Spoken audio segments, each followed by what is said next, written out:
mengucap syukur kehadapan-Mu ya Tuhan.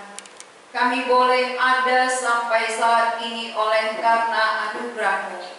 Kami boleh beribadah juga oleh karena kemurahan-Mu. Kami mensyukuri perbuatan Tuhan. Kami bersyukur memiliki Allah yang hidup, Allah tempat kami bersandar. Dalam semua keadaan dan situasi, ada Allah yang Maha Kuasa. Ada Tuhan tempat kami bergantung. Karena itu Tuhan, pada hari ini kami bersama-sama mempersiapkan hati kami supaya firman-Mu boleh mendapat tempat di dalam diri kami pribadi lepas pribadi. Karena ketika kami lemah, melalui firman-Mu kami dapat dikuatkan. Ketika kami goncang, lewat kebenaran-Mu kami diteguhkan. Ketika kami mengalami masalah, Engkau Allah yang berkuasa memberikan jalan keluar. Karena itu ya Tuhan, kami rindu mendengar sabda-Mu. Berbicaralah kepada kami, supaya melalui firman-Mu sungguh kami diberkati. Dan hamba-Mu juga yang menyampaikannya, kami serahkan ke dalam kuasa-Mu. Biarlah kuasa Roh-Mu menolong untuk menyampaikannya, agar semua yang keluar dari mulut hamba-Mu berasal dari Tuhan, dan tujuannya juga bagi kemuliaan Tuhan. Dalam nama Tuhan Yesus kami berdoa. Amin. Jemaat dipersilakan duduk kembali. Mari kita membaca dari Mazmur pasal 23 ayat 1 sampai 6. Mazmur pasal 23 ayat 1 sampai 6. Kita akan baca. Saya baca ayat ganjil, saudara semua baca ayat genap. Mazmur pasal 23 ayat 1 sampai 6. Tuhan adalah gembalaku, takkan kekurangan aku. Ia membaringkan aku di padang yang berumput hijau. Ia membimbing aku ke air yang tenang. Ia menyegarkan jiwaku. Ia menuntun aku di jalan yang benar oleh karena namanya. Sekalipun aku berjalan dalam lembah kekelaman, aku tidak takut bahaya, sebab Engkau besertaku. Gadamu dan tongkatmu, itulah yang menghibur aku. Engkau menyediakan hidangan bagiku di hadapan lawanku. Engkau mengurapi kepalaku dengan minyak, pialaku penuh melimpah. Kebajikan dan kekurangan belaka akan mengikuti aku seumur hidupku, dan aku akan diam dalam rumah Tuhan sepanjang masa. Sampai di situ pembacaan kita. Tema khotbah kita hari ini, siapakah yang menggembalakan saudara? Siapakah berarti menjadi tanda tanya. Siapakah yang menggembalakan hidup saudara? Berarti kita sendiri yang tahu siapa yang sudah menggembalakan kita selama ini. Tapi pengalaman Daud, dia menjadikan Tuhan menjadi gembalanya. Nah, mengapa Daud menjadikan Tuhan gembalanya? Karena latar belakangnya dia sebagai seorang gembala. Dia pernah menggembalakan kambing domba sebelum dia menjadi raja. Jadi pengalaman itu sangat berharga bagi Daud. Melalui pengalamannya, dia tahu, dia mengerti bahwa betapa domba itu sangat memerlukan sang gembala. Maka Daud ketika menggembalakan dombanya, dia menyadari bahwa ada persamaan antara domba dengan manusia. Bagaimana domba perlu gembala, manusia juga membutuhkan gembala. Mengapa? Karena ada beberapa hal yang bisa kita lihat, kelemahan-kelemahan di dalam diri domba. Kalau Tuhan gembala, kita domba. Kalau Daud pernah menjadi gembala, ada dombanya, dia lihat apa kekurangan, kelemahan di dalam diri dombanya. Pertama, domba punya senjata. Kalau kambing ada senjatanya, tanduknya. Dia bisa melawan musuhnya dengan tanduknya. Rusa juga ada tanduknya. Kalau ular ada bisanya. Kalau anjing ada giginya yang tajam, yang bisa menggigit musuh-musuhnya. Nah, berarti domba adalah salah satu binatang yang tidak punya senjata. Berarti ketika datang musuh untuk melawan dia, mengalahkan dia, dia pasti kalah. Karena gak ada senjata perlawanan. Ini artinya domba tidak berdaya. Domba adalah salah satu binatang yang tidak berdaya. Itu kelemahan domba, saudara. Lalu yang kedua, domba juga lemah. Beda dengan kancil. Kalau kancil larinya sangat kencang, sehingga walaupun ada musuh mengejar dia, dia bisa lari sekencang-kencangnya sehingga bebas dari musuh. Tapi domba lemah. Dia tidak punya kekuatan untuk lari kencang. Jadi selain daripada tidak punya senjata, dia tidak berdaya, juga dia lemah, tak pandai, tak bisa, tak mampu berlari kencang. Seperti kancil atau seperti anjing, ya. Anjing kancil itu kencang sekali larinya. Kemudian kelemahan domba yang ketiga, dia gampang tersesat karena bodoh. Nah, domba itu bodoh.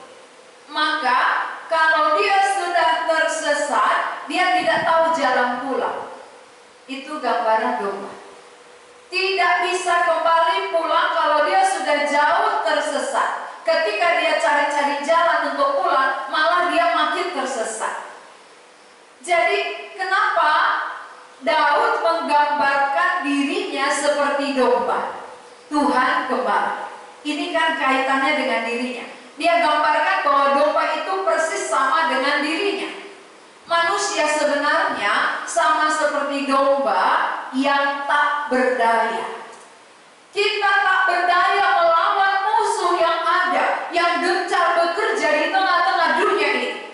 Tak ada satu manusia pun yang sanggup melawan musuh. Itu artinya kita tak berdaya. Kedua, kita lemah. Kita lemah, saudara. Tak punya kekuatan mengalahkan dosa. Tak punya kekuatan mengalahkan musuh. Kita lemah. Dan yang ketiga, bodoh. Bodoh itu artinya gampang tersesat. Maka manusia sering digambarkan seperti domba. Seperti domba, tidak digambarkan Tuhan manusia seperti lembu atau seperti kambing. Mengapa bukan seperti lembu? Keledai. Kalau keledai dia tahu, ya, dia tahu pemiliknya.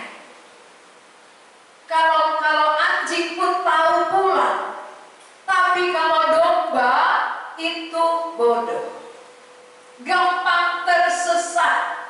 Sehingga kalau sudah tersesat, nggak tahu jalan pulang, nggak tahu kembali kepada pemiliknya. Jadi saudara-saudara, mengapa diumpamakan manusia seperti domba? Karena manusia pun gampang tersesat. Lihat kehidupan kita. Kalau apa kata orang, gampang kita dengar, gampang kita ikuti. Tapi apa kata Tuhan, belum tentu kita percaya. Itu namanya bodoh. Itu namanya gampang dipengaruhi, gampang tersesat. Karena orang itu sangat besar pengaruhnya di dalam hidup kita. Itu langsung kita ingat, langsung ada pengaruh di dalam diri kita. Tapi perkataan Tuhan yang sudah sekian puluh tahun kita dengarkan, di mana pengaruhnya? Sulit mempengaruhi. Itu artinya betapa gampangnya manusia tersesat. Kalau kepada kesesatan, manusia gampang ikut. Kepada kebenaran, sulit sekali ikut. Maka Maka sudah bertahun-tahun kita belajar firman, bertahun-tahun belajar mengenal Tuhan, tapi tetap tertutup, tetap tidak mengerti. Tapi kalau kepada kepalsuan, kepada kesesatan, banyak orang tergiur, banyak orang gampang mengikutinya. Inilah gambaran kita, saudara. Gambaran manusia adalah betapa gampangnya tersesat.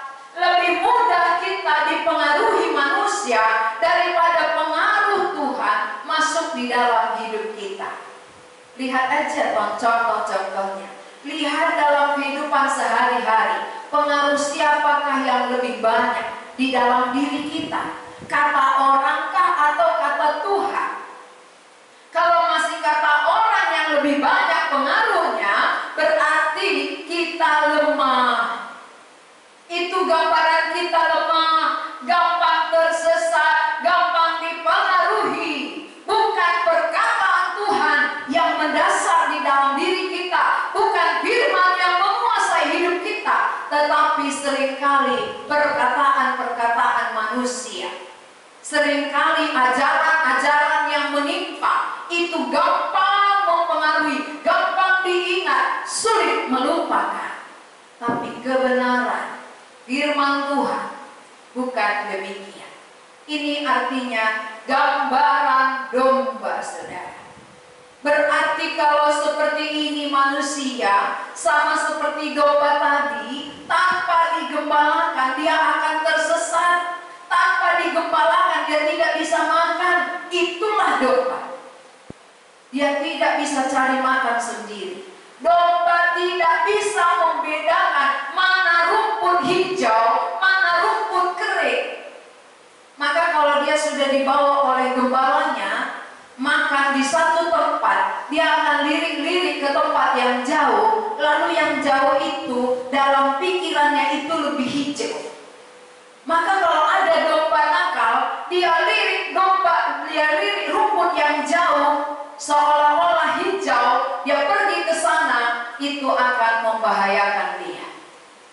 Itu pasti membuat dia tersesat, karena dia tidak bisa membedakannya. Dia tidak tahu mana yang hijau.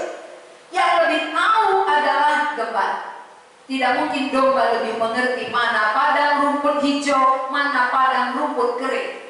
Gembala yang paling tahu mana air tenang, mana air yang menghanyutkan. Gembala yang lebih tahu. Maka domba yang lemah ini, domba yang tak berdaya, domba yang bodoh ini sangat membutuhkan seorang gembala. Di dalam kehidupannya dia perlu gembala.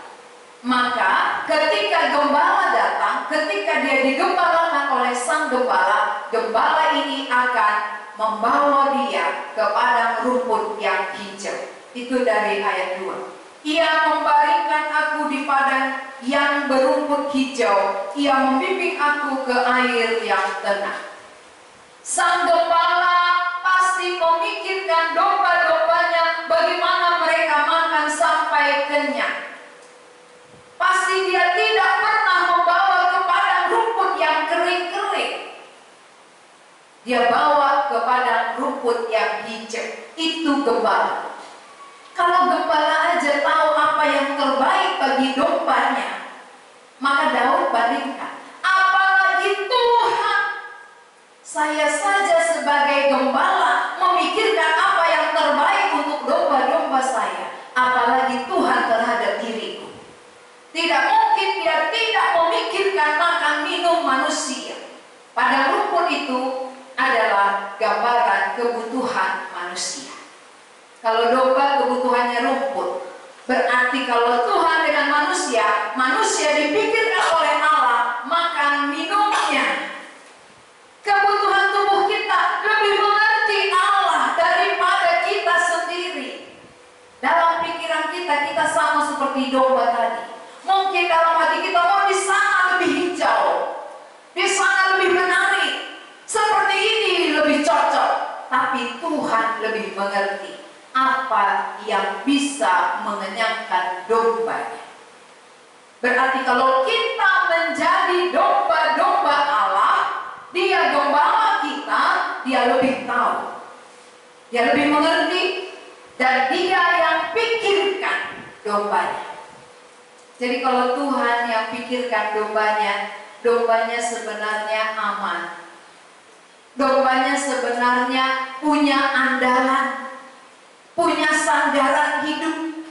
Ada yang peduli padaku, ada yang memperhatikan hidupku, bukan aku sendiri. Kalau aku sendiri, aku tidak mampu. Aku tak berdaya, aku lemah, aku bodoh, tak bisa melakukan untuk diri sendiri tanpa ada yang menggembalakan kehidupanku. Kalau aku menggembalakan diriku sendiri, pasti tersesat, gampang tersesat. Maka domba digembalakan. Bukan sama dengan binatang yang lain. Kalau binatang yang lain bisa lepas, ya contohnya babi sendiri bisa lepas. Ketika dipanggil dia tahu pulang mana pemiliknya, dia kenal suaranya. Ya saya pernah memelihara babi di kampung dulu. Ketika saya panggil untuk memberi dia makan, dia jauh sekali dia dengar suara, langsung lari terbirit-birit datang makan. Tapi ada babi orang yang tidur dekat saya, dia gak peduli, dia gak mau datang. Kenapa? Bukan pemilikku. Babi aja kenal pemiliknya, saudara. Nah, betapa kita ini bodohnya. Kita tidak kenal siapa pemilik kita, maka kita ragu, kita khawatir, kita takut, takut hidup, takut tidak makan, seolah-olah aku lebih bisa memikirkan diriku. Aku menggembalakan hidupku, aku lebih pintar dari Tuhan. Itu sering terjadi dalam hati kita. Walaupun tidak kita ucapkan, tapi dalam prakteknya nyata. Dalam praktek sehari-hari, seolah-olah kita lebih bijaksana daripada Tuhan. Kita lebih pintar mengatur diri sendiri daripada bergantung kepada Tuhan. Saudara yang dikasihi Tuhan, hari ini jelas bagi kita. Daud ketika menulis Mazmurnya ini, dia sudah menjadi seorang raja. Tapi pengalamannya itu menjadi satu hal yang sangat berharga bagi dia. Satu hal yang sangat penting. Bagaimana dia pernah menggembalakan domba-dombanya. Dia peduli kepada dombanya. Dia perhatikan dombanya. Dia beri sampai kenyang. Dia yang sibuk.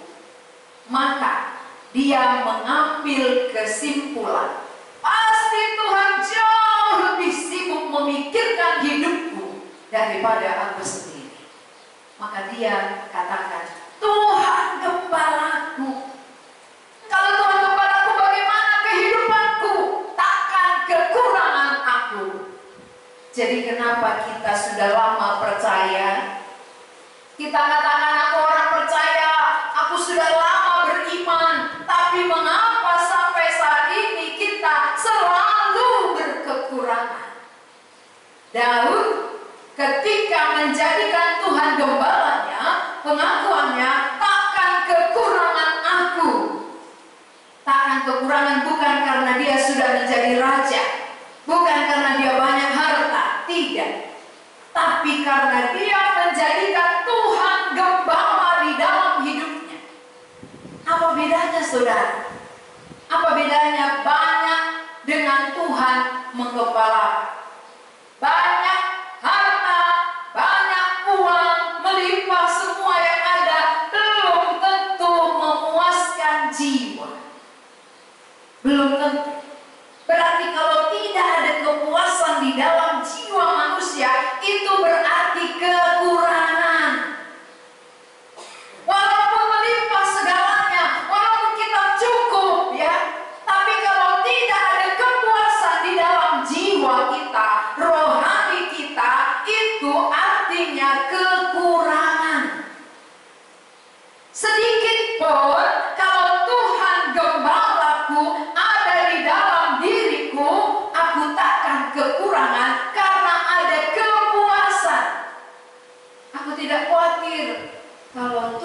sebagai gembalaku. Ini yang dialami oleh Daud, saudara. Pengalamannya ini yang dituliskannya. Mengapa dituliskan dalam Mazmur? Supaya semua orang yang membaca tahu di mana kita nggak kurang. Bukan karena ada persediaan, ya. Oh, saya takkan kekurangan walaupun terjadi pandemi ini karena persediaan saya masih cukup. Bukan itu. Bukan itu maksud tak kekurangan. Perhatikan ayat 1, kita baca bersama-sama. 2, 3 ya. Tuhan adalah gembalaku, takkan kekurangan aku. tidak dikatakannya banyak hartaku, takkan kekurangan aku. Enggak ada. Tetapi kalimat yang pertama itu sangat penting. Ketika dia menjadikan Tuhan gembalanya, itu membuat ada kepuasan di dalam dirinya, membuat dia takkan kekurangan. Banyak tak puas berarti kurang. Begitu banyak persediaan, cukup bertahun-tahun lamanya, tapi tidak puas di dalam batin, itu kurang.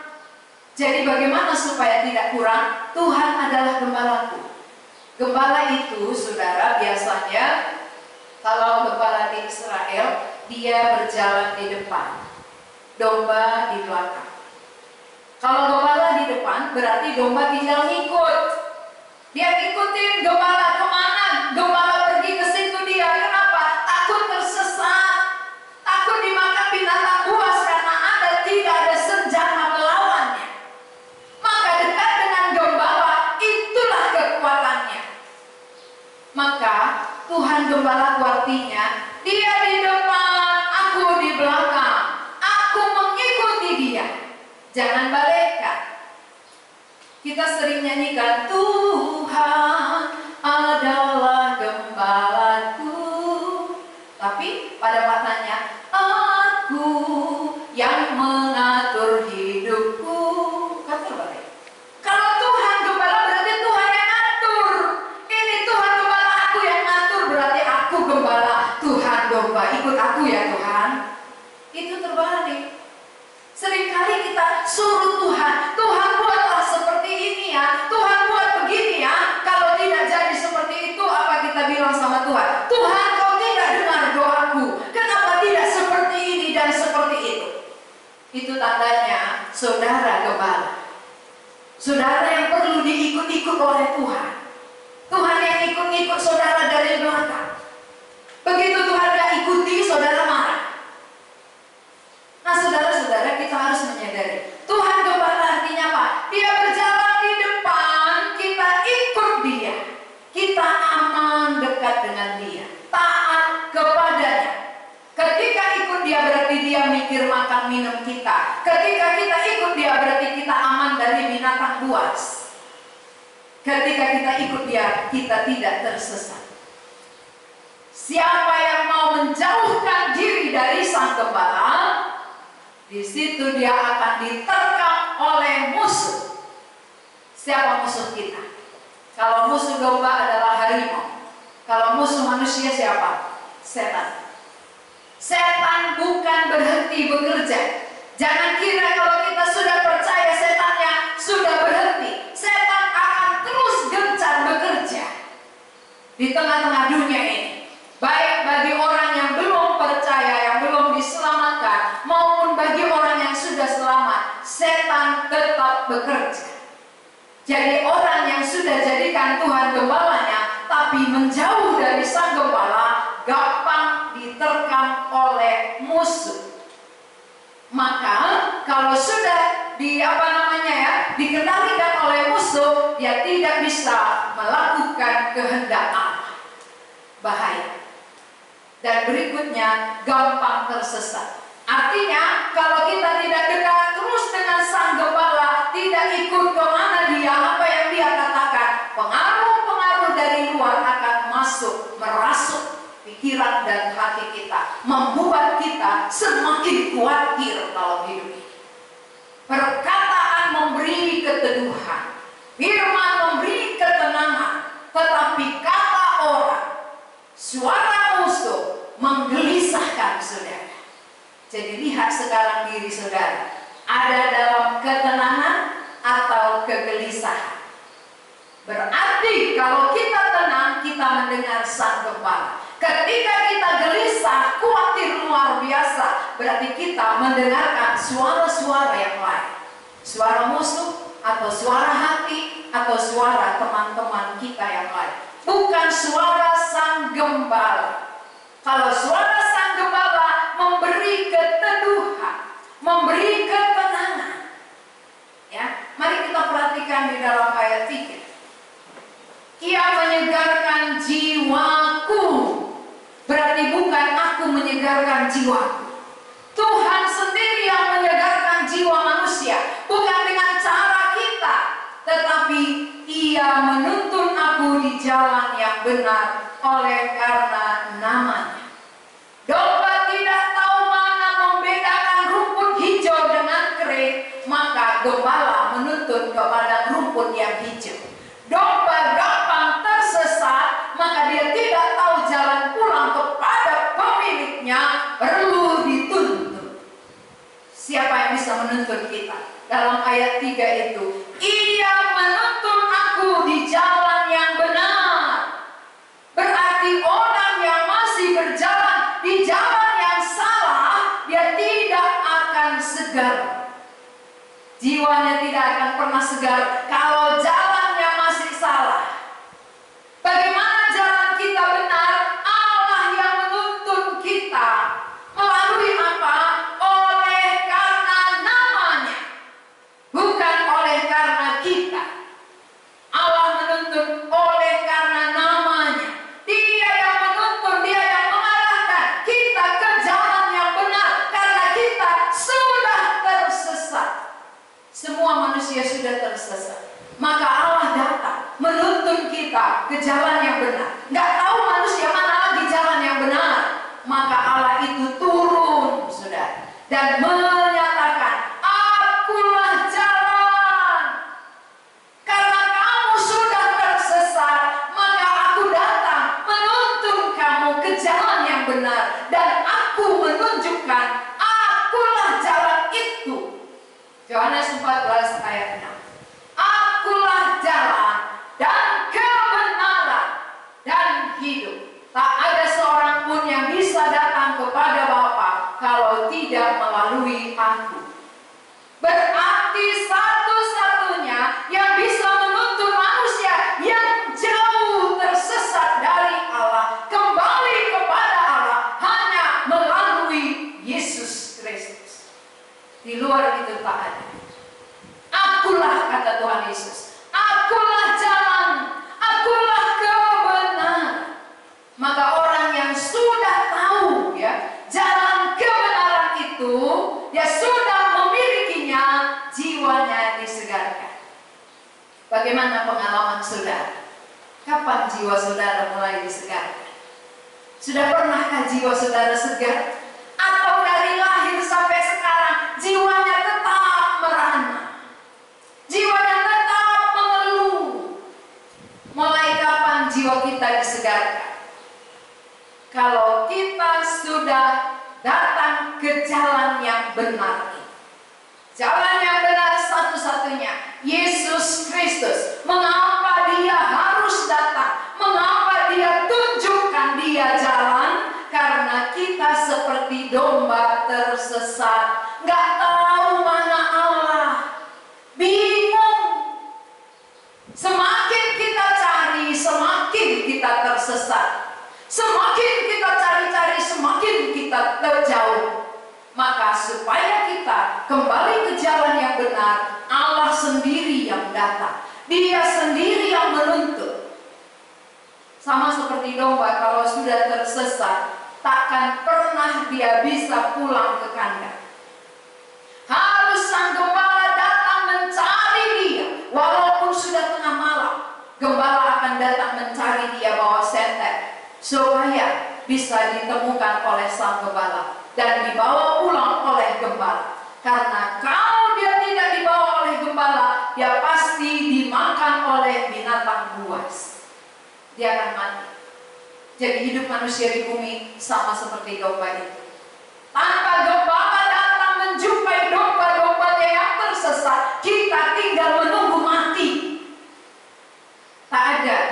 bisa pulang. Tak ada yang tahu jalan pulang. Maka di dalam ayat 3 dikatakan, ia menuntun aku di jalan yang benar. Aku tidak tahu jalan pulang. Aku tidak kenal pemilikku. Maka Allah pemilik itu datang. Dia sendiri datang. Dia yang menuntun. Sehingga orang yang percaya jiwanya disegarkan. Sudahkah segar jiwa saudara? Atau kesegaran tergantung situasi? Oh, situasinya aman beres, jiwaku segar. Kalau situasinya seperti sekarang ada COVID, jiwaku merana. Ya, itu berarti jiwa kita dipengaruhi oleh situasi dan keadaan, bukan oleh Sang Gembala, bukan oleh karena kita sudah ke jalan yang benar. Tapi Daud katakan, ia menuntun aku ke jalan yang benar. Oleh karena namanya, bukan oleh karena aku, bukan oleh karena jasaku, bukan oleh karena aku lebih dari yang lain, tapi oleh karena namanya sendiri. Dia menuntun aku. Allah datang mencari domba yang sesat.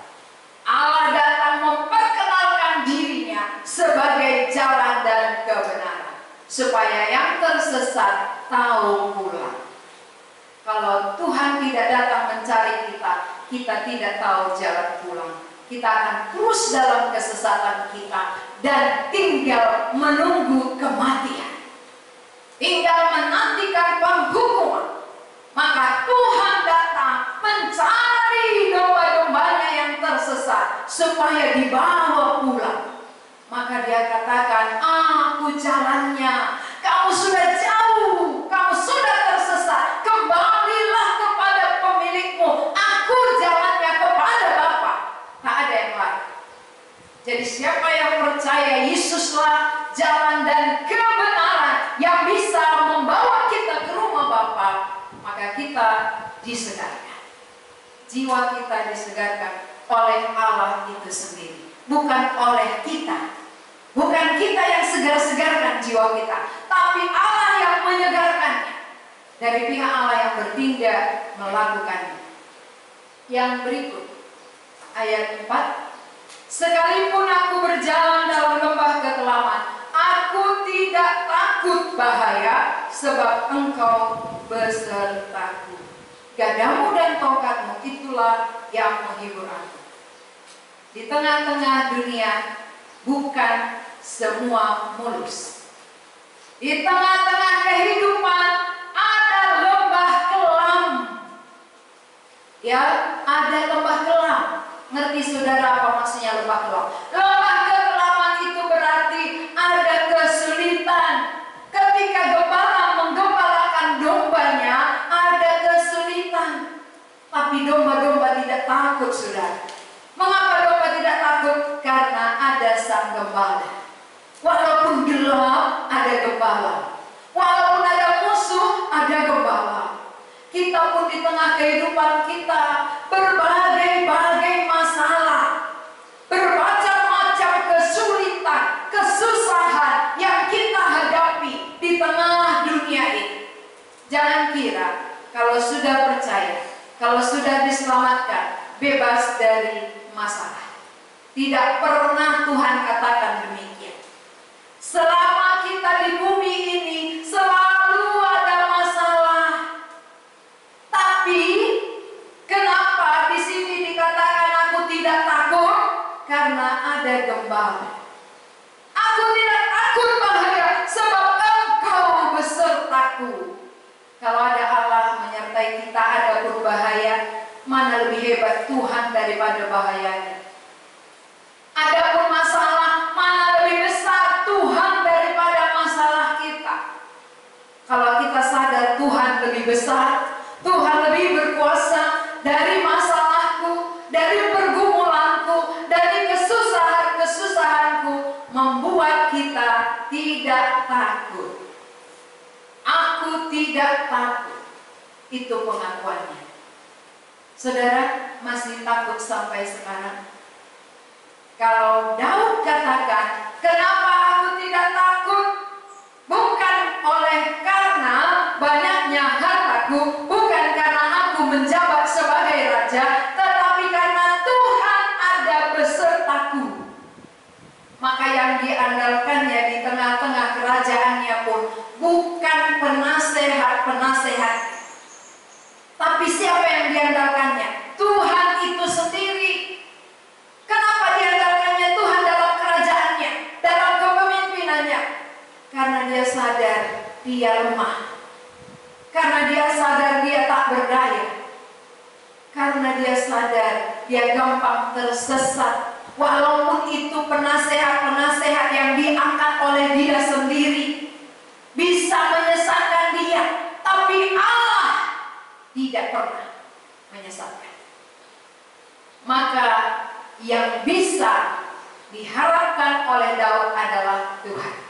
Yang diandalkan Daud di dalam kehidupannya adalah Tuhan. Di dalam kerajaan kepemimpinannya juga Tuhan. Saudara-saudara yang dikasihi oleh Tuhan, penasehat-penasehat Daud sangat banyak. Sangat banyak sekali. Orang yang bijaksana, orang yang pintar. Tetapi mengapa Tuhan yang diandalkan oleh Daud? Mengapa tidak bergantung kepada penasehat semata-mata? Karena dia tahu, dia punya pengalaman. Ketika dia dikejar-kejar oleh Raja Saul waktu itu, Tuhan melindungi dia. Tuhan penolong. Tuhan menjadi benteng keselamatan. Itu pengalaman. Jadi di tengah-tengah pengalaman, bagaimana sulitnya pun yang dia hadapi, dia melihat Tuhan nyata di dalam hidupnya. Jadi pengalaman itu jangan dilupakan, saudara. Pengalaman-pengalaman yang Tuhan izinkan kita alami, itu menjadi dasar kita tetap bersandar kepada Allah. Ketika dia dikejar-kejar, dia melihat Allah menyertai dia. Ketika dia dalam bahaya, ada Allah menolong dia. Ketika dia di dalam kesulitan, ada Allah pembelanya.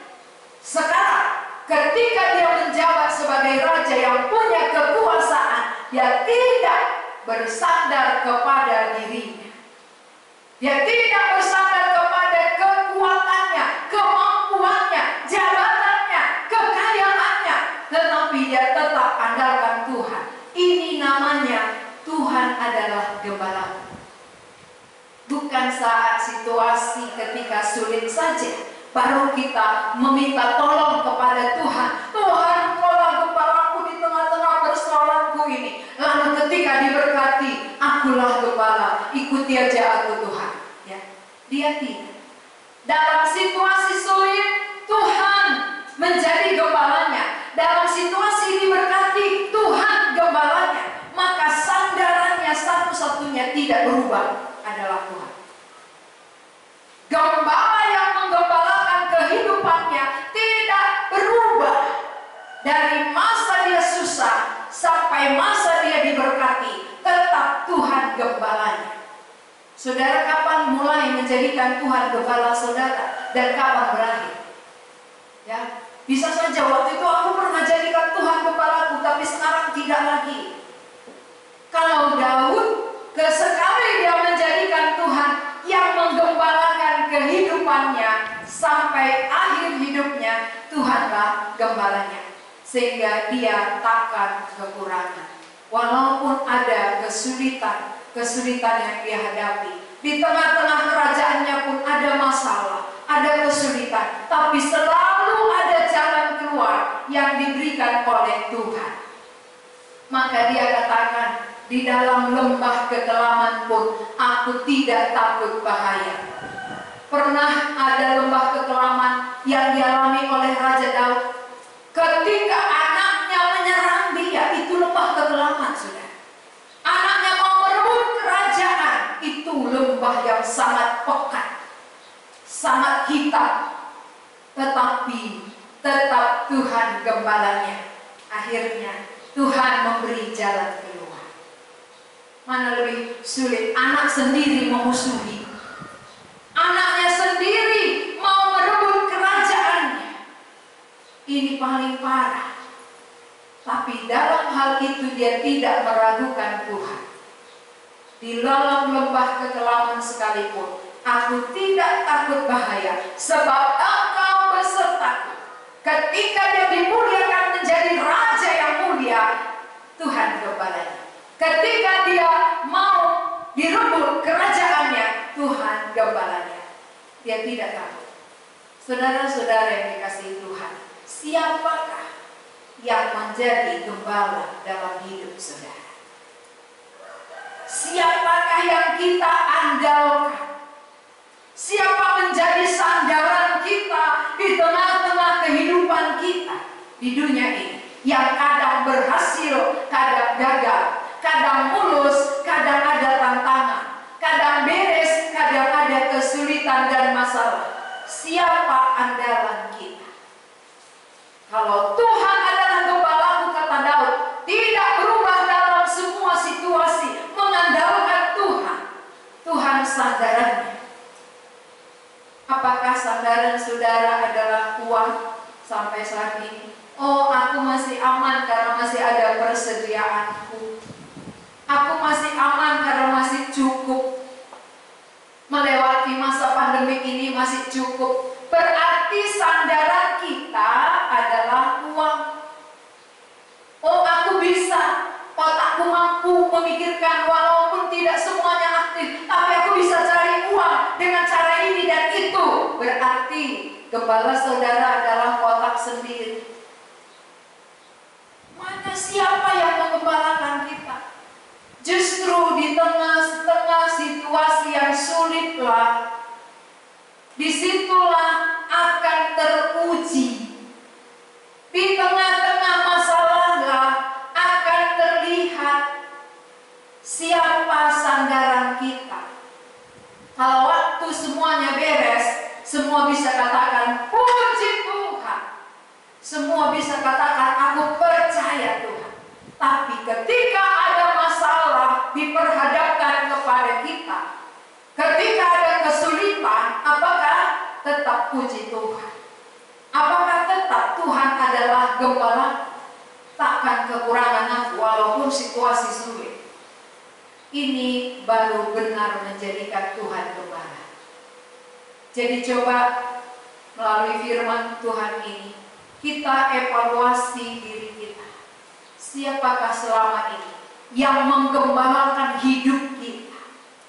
Siapakah selama ini yang kita andalkan dalam hidup kita, yang menjadi sandaran-sandaran kita? Kemungkinan kalau anak sandarannya adalah orang tuanya. Ketika orang tuanya masih hidup, dia percaya, oh masih ada orang tua, aku tidak takut gak makan. Ketika seseorang masih bekerja, oh masih bekerja aku, masih ada sandaranku. Tapi saat di PHK, saat jualan kurang laku, saat situasi begitu genting, siapa gembala kita? Masihkah seperti Daud? Dalam lembah kekelaman sekalipun, Tuhan gembalaku, takkan aku takut. Kenapa? Karena Tuhan beserta dengan aku. Dalam situasi sekarang kita diperhadapkan untuk terlihat, untuk teruji sejauh mana iman percaya kita menjadikan Tuhan gembala kita. Apakah situasi sulit? Benar-benar Dia andalan kita, Dia gembala kita. Aku tidak berubah, aku tidak bergeser sedikit pun, menjadikan Tuhan adalah gembalaku. Saudara-saudara yang dikasihi Tuhan, semua harus diuji. Jadi kenapa ada masalah? Kenapa ada lembah kelam? Kenapa Tuhan izinkan? Bukankah Tuhan berkuasa? Bukankah Tuhan gampang menyelesaikan semua masalah kita? Tapi mengapa Dia izinkan ada masalah? Supaya teruji iman kita. Ketika kesulitan, apakah kita takut atau aku tidak takut? Karena ada Tuhan beserta. Ketika kita mengandalkan Tuhan, itulah membuat kita tidak takut bahaya. Lebih takut enggak bersama Tuhan Adapun segalanya yang kita punya dengan sekejap mata itu bisa hilang, bisa lenyap tanpa Tuhan. Tidak ada apa-apa kalau ada Tuhan bisa cukup. Itu artinya Tuhan adalah gembalaku, takkan kekurangan aku. Ada rasa puas di dalam batin kita karena ada yang menggembalakan diri kita. Sudahkah Tuhan gembala saudara? Atau diri sendiri, atau uang, atau jabatan, atau yang lain-lain? Tanyalah pada diri sendiri. Evaluasilah iman kita, supaya lewat ini, sebelum kita menjadikan Tuhan gembala kita, jadikanlah supaya saudara tidak kekurangan. Mari kita berdoa. Kami mengucap syukur kepadamu untuk firman yang sudah kami dengar. Kami melihat bagaimana pengalaman Daud ketika dia menggembalakan domba. Dia punya pengalaman yang begitu indah. Bagaimana dia peduli memperhatikan domba-dombanya yang sangat lemah, tak berdaya, bodoh, tidak tahu jalan pulang, harus dituntun. Itulah gambaran kami di hadapan. Kami manusia gampang tersesat seperti domba, sehingga kami tidak bisa mencari Allah kami. Itulah sebabnya Allah sendiri yang mencari kami. Engkau yang datang ke dunia ini dan menunjukkan jalan kepada kami. Engkaulah jalannya, sehingga setiap orang yang berjalan bersama dengan Engkau, jiwanya disegarkan. Berkatilah kami melalui firman-Mu, supaya lewat firman ini hati kami diterangi, pikiran kami dijernihkan untuk mengandalkan Tuhan, bersandar kepada Tuhan, dan menjadikan Tuhan menjadi gembala kami, supaya kami takkan kekurangan, bukan karena lebih, tetapi karena ada Tuhan membuat kami takkan kekurangan, dan tidak takut bahaya, karena Engkau jauh lebih besar dari masalah yang kami hadapi. Terima kasih Tuhan. Di dalam nama Yesus kami berdoa.